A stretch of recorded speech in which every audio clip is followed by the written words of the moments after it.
Nowadays, taking a photograph is as easy as whipping out your cell phone. Technology has come a long way, and pretty much anyone can take a digital photo of anything they want. But does that necessarily make it a good photo? And what if you want to take a picture of something that's moving or maybe shy of people, like a bird or a deer?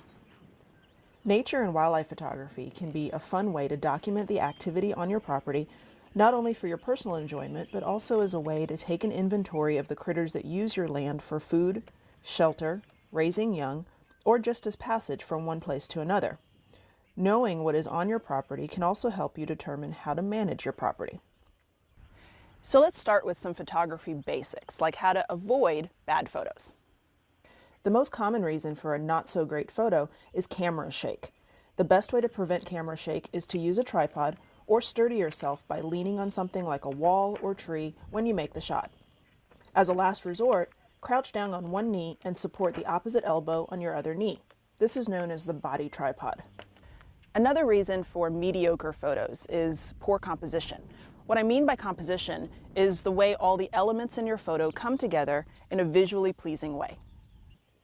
One of the most well-known rules of composition is the rule of thirds.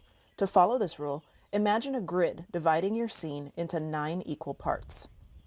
The most important elements in your scene should be placed along those horizontal or vertical sections of that imaginary grid.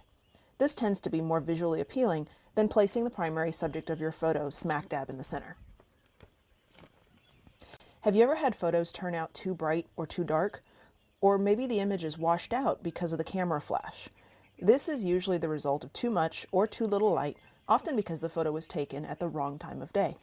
Now, I'm not saying don't take a picture between 10 a.m. and 2 p.m. when the sun is really bright and high in the sky, nor am I saying don't take a picture at nighttime when you may have to use the flash on your camera. Just recognize that your picture may not have the details or the vivid colors that you're hoping for during those types of lighting situations.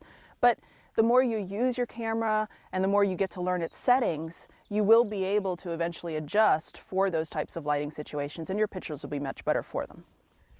Professional photographers often refer to the golden hours, which is roughly the first hour of light after sunrise and the last hour of light before sunset.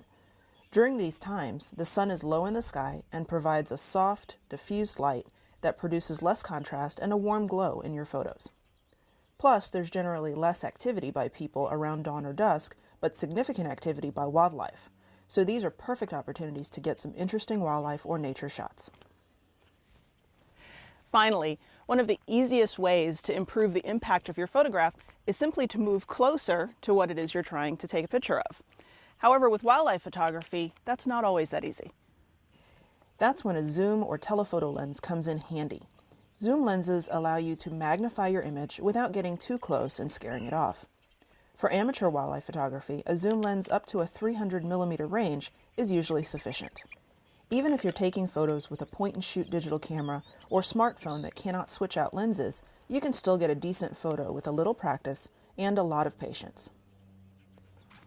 So now your assignment is to go out and take pictures of anything and everything. Don't worry about getting the perfect shot. Just make sure you're having fun.